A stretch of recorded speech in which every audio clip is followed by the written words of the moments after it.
প্রথমেই জানিয়ে দিব, অবশেষে সন্ধান পাওয়া গেল হাদির খুনির নিরাপদ আস্তানার। সেনাপ্রধানের সরকারি বাসভবনে খুনি ফয়সালকে পাওয়া গেল চাঞ্চল্যকর তথ্যভাস। ডাক্তার ইউনুস প্রকাশ্যে হুঙ্কার দিয়ে সেনাপ্রধানকে বহিষ্কার করে দিলেন। খুনিদের আশ্রয়স্থল হয়ে দাঁড়িয়েছে সেনাপ্রধানের বাসভবন। এতক্ষণ শুনছিলেন সংবাদ শিরোনাম, এখন থাকছে বিস্তারিত।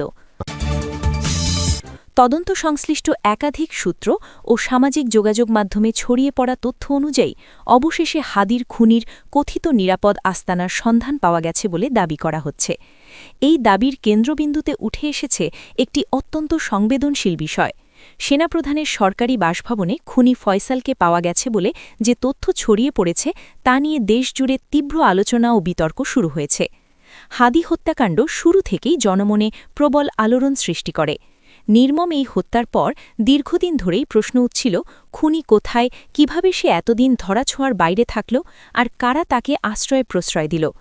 এসব প্রশ্নের উত্তর খুঁজতে তদন্তে নামে বিভিন্ন সংস্থা।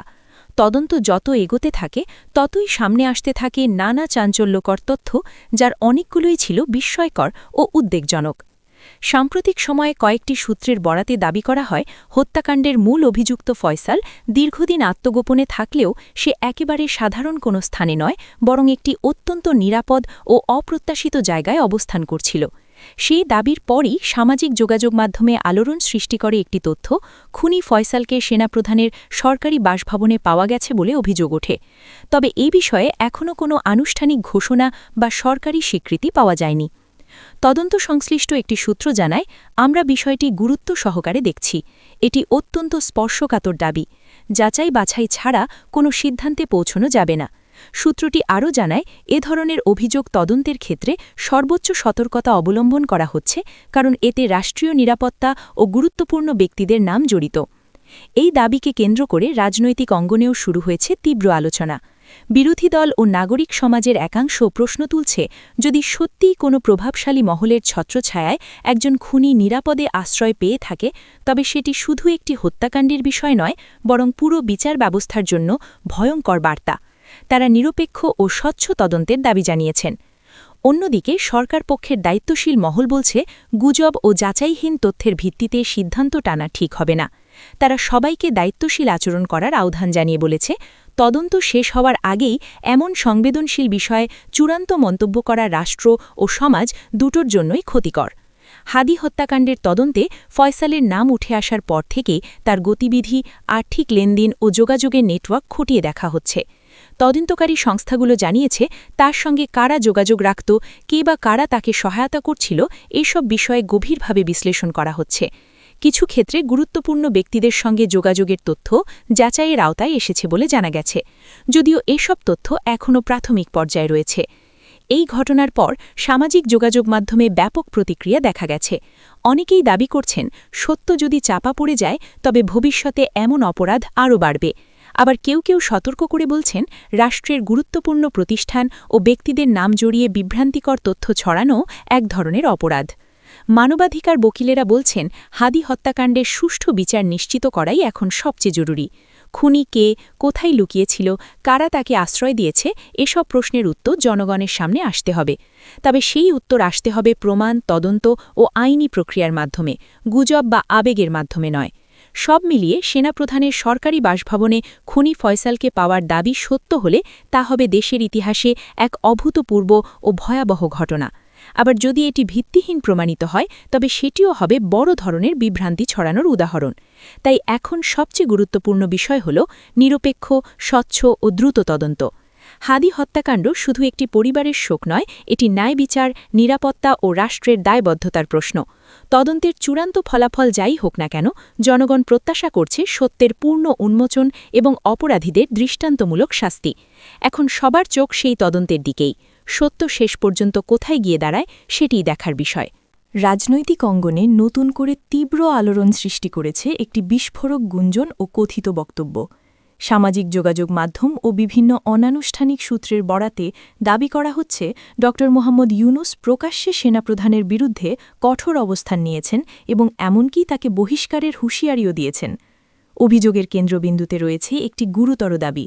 সেনাপ্রধানের সরকারি বাসভবন নাকি খুনিদের আশ্রয়স্থল হয়ে উঠেছে এবং সেখানে খুনি ফয়সালকে পাওয়া গেছে বলে কথিত তথ্য ছড়িয়ে পড়েছে।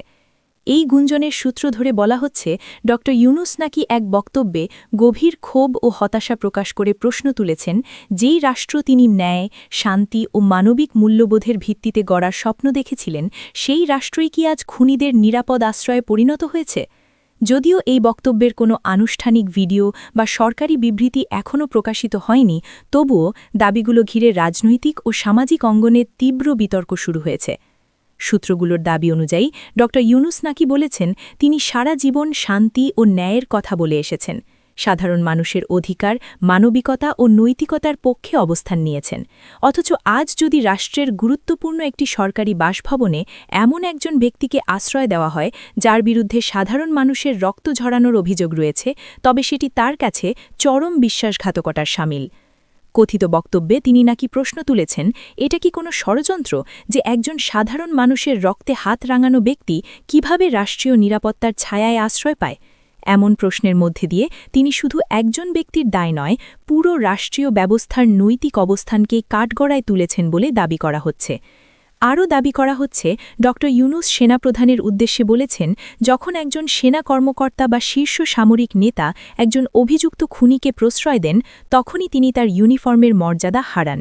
ইউনিফর্ম কেবল ক্ষমতার প্রতীক নয়, এটি শৃঙ্খলা, দায়িত্ব ও দেশের মানুষের প্রতি অঙ্গীকারের প্রতীক।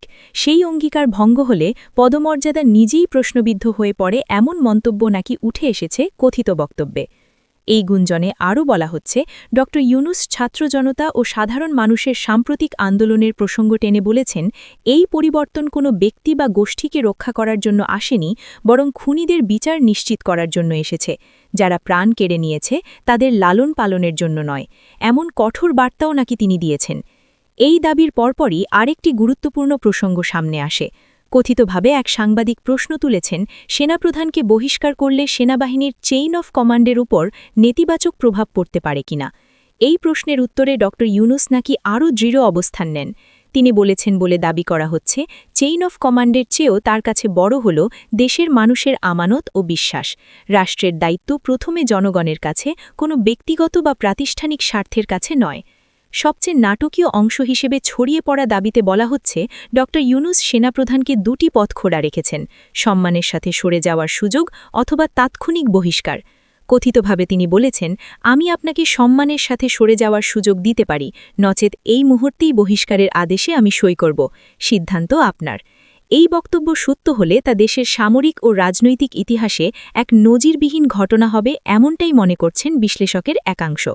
তবে অন্যদিকে অনেকেই সতর্ক করে বলছেন, এত বড় অভিযোগ ও বক্তব্যের ক্ষেত্রে আনুষ্ঠানিক সত্যতা যাচাই ছাড়া সিদ্ধান্তে পৌঁছানো বিপজ্জনক। রাষ্ট্রের গুরুত্বপূর্ণ প্রতিষ্ঠান ও ব্যক্তিদের নাম জড়িয়ে যাচাইহীন তথ্য ছড়ানো সমাজে বিভ্রান্তি ও অস্থিরতা তৈরি করতে পারে। এখন পর্যন্ত সরকার, সেনাবাহিনী বা ড ইউনুসের পক্ষ থেকে এসব বিষয়ে কোনো আনুষ্ঠানিক বক্তব্য আসেনি, ফলে পুরো বিষয়টি এখনও গুঞ্জন ও কথিত বক্তব্যের পর্যায়েই রয়ে গেছে। তবুও এই আলোচনার মধ্য দিয়ে একটি বিষয় স্পষ্ট, দেশের মানুষ ন্যায় বিচার, স্বচ্ছতা ও দায়বদ্ধতা নিয়ে ক্রমশই আরও সোচ্চার হচ্ছে। শেষ পর্যন্ত এই দাবিগুলোর সত্যতা কি, আদৌ কোনো এমন বক্তব্য দেওয়া হয়েছে কিনা, কিংবা এটি রাজনৈতিক উদ্দেশ্য প্রণোদিত প্রচারণা, সেসব প্রশ্নের উত্তর আসবে কেবল নির্ভরযোগ্য তদন্ত ও আনুষ্ঠানিক ব্যাখ্যার মাধ্যমেই। তবে যতক্ষণ না স্পষ্টতা আসছে, ততক্ষণ এই ইস্যু দেশের রাজনৈতিক অঙ্গনে উত্তাপ ছড়িয়েই যাবে, এটাই বাস্তবতা।